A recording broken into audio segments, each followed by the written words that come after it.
You don't die in one day. You die slowly.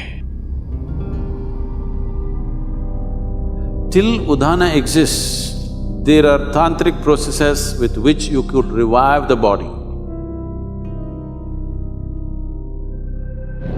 Their undercloth, they must be burnt.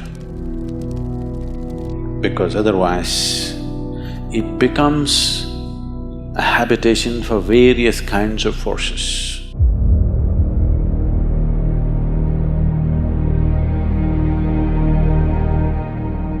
Namaskaram, Sadhguru. After my father died, I still have several of his clothes. But I know in some traditions, you're not supposed to keep the clothes of the deceased. How should this be handled? When you were born, what's your birthday, Jim? 1st of August? Oh, close up. You were not born in one day, though you have a fixed birthday. It took 9.5 months for you to be born, isn't it? Similarly, when you die, you don't die in one day. You die slowly. If somebody is medically declared dead, he still doesn't die fully. I think we've spoken about this. The 5 pranas, they start withdrawing slowly, step by step.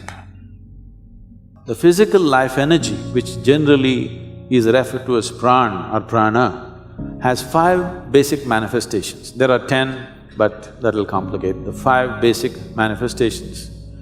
These are called samana, prana, udhana, apana and vyana. Let's say if a doctor is observing and they declare that person at a particular moment that he is dead now. In the next 21 to 24 minutes, samana will start exiting. That means samana is in charge of maintaining temperature in the body. First thing that starts happening is body starts cooling down. The traditional way of checking whether somebody is dead or alive is, they'll feel the nose. If the nose has gone cold, that's how they concluded that he's dead. They wouldn't check the eyeballs and other things, they would just check the nose. If nose has become cold, that means he's dead. So samana exits at that time. Somewhere between 48 to 64 minutes, prana exits. After that, between 6 to 12 hours, udhana exits. Till udhana exists, there are tantric processes with which you could revive the body. But once udhana exists, there is a micro chance, but that is an impractical chance, except that it is impossible to revive the body once udhana has exited. The next thing is apana, somewhere between 8 to 18 hours, this exits. The vyana, which is the preservative nature of prana, will start exiting from beyond that. It can continue to exit up to 11 to 14 days if it's a normal death.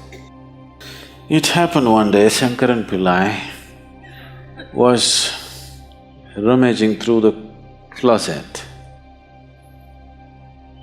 and after some time, wife came and asked, "What are you doing?" He said, "No, nothing. I'm not doing anything, nothing."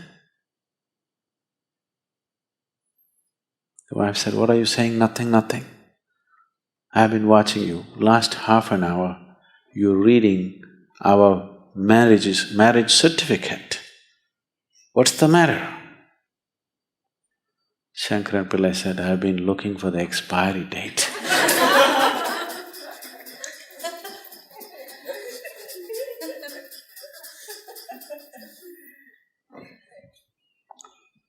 So though there may be an expiry date for one's death, one does not die in a day. It's a slow process. In fact, it's happening right now, slowly. By doing yoga, you may be putting up hurdles in the way of death. but not stoppers. Yes, daily yoga you're doing, putting up some hurdles and slowing it down, but no stopper.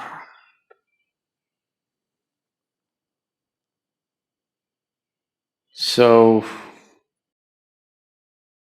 today you know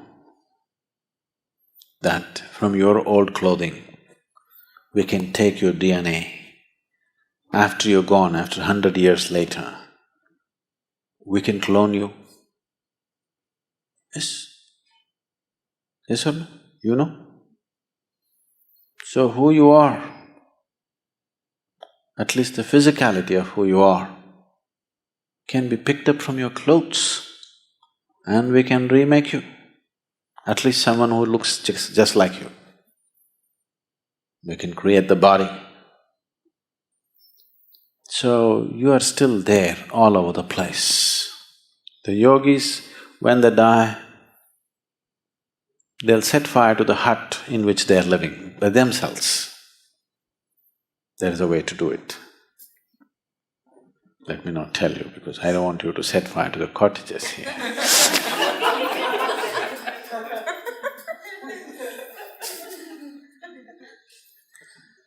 So they always set fire to the hut in which they are living because they don't want even a single molecule of DNA to hang around and live, because in some way your physical body is still hanging around.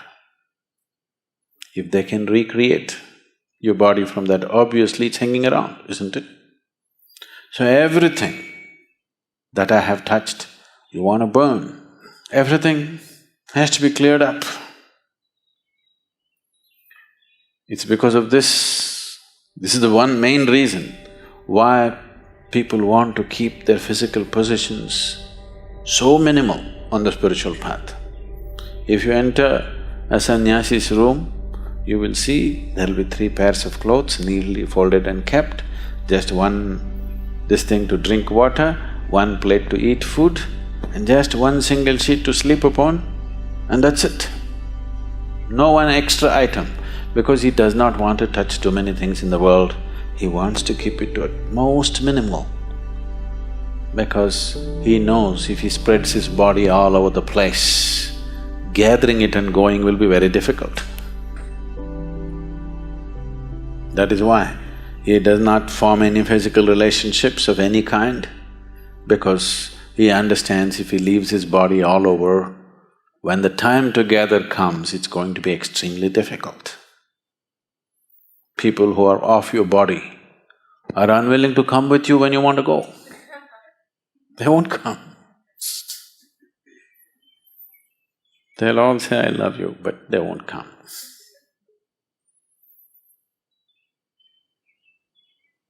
So, when someone dies, depending upon who he is, accordingly these things must be handled. In today's world, when people have gathered enough clothing for 3 lifetimes, enough footwear for 10 lifetimes, burning all that would be sheer waste. And anyway, their way of existence and the way they exit is such, invariably they have to find root in this earth once again. No point burning all that.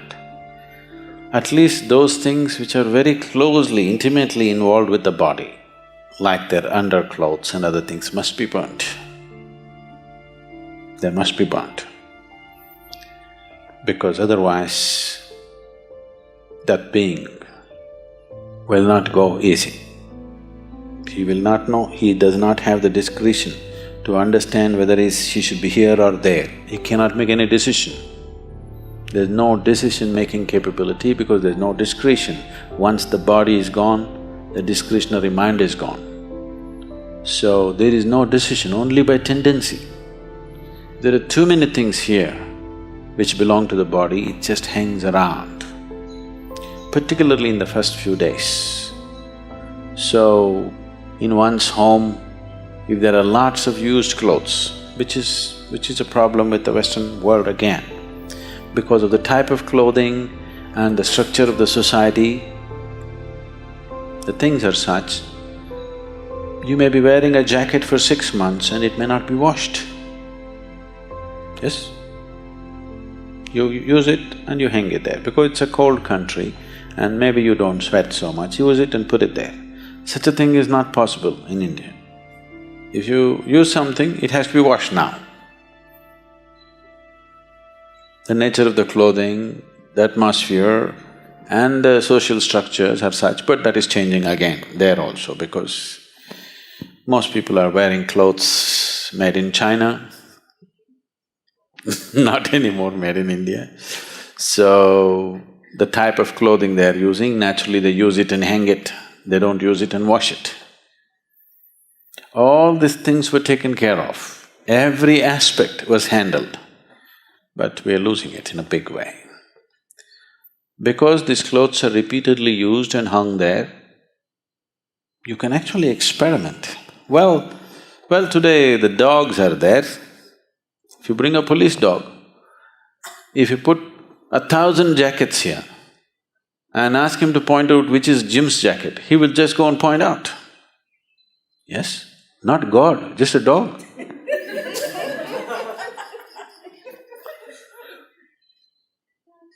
So obviously, who you are is hanging there in the jacket in many ways, isn't it?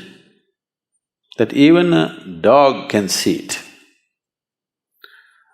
So, once it is like this, when a person has departed and his body is still hanging around in many forms, it becomes a habitation for various kinds of forces.